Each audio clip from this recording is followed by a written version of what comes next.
Welcome. You're in our series of revenue science questions asked and answered in 60 seconds. This particular phase of this is from our book, SmartRev. And we're going to answer questions for you that we've heard from people in seminars or in talks. And so we're going to answer those questions for you right here today. And right now we're in chapter 3. And this is our final question from chapter 3. And this question is a really interesting one. And it says, does my why impact investors?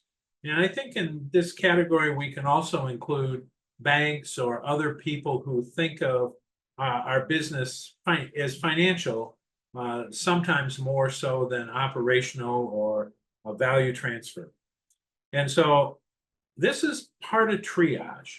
We've talked to you about how do you triage the right employees, because the right employees care about your why. And they are personally fulfilled when they're delivering your why because it aligns with who they are.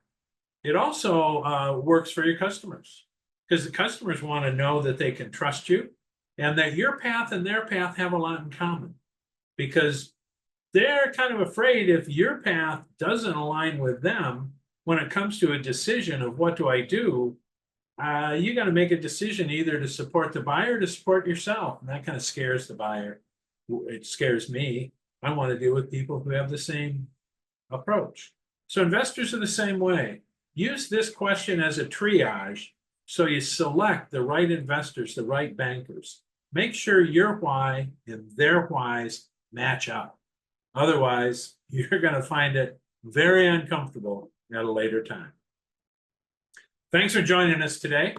If we can help you in any way, please reach out.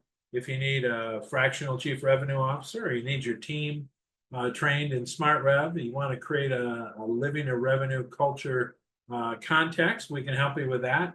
But anything you can think of, we'll give you a try. And if we can't help you, we probably know who can. Next time, we're going to move to chapter 4. So we'll see you in another week. And by then, we'll be in chapter 4 of SmartRev.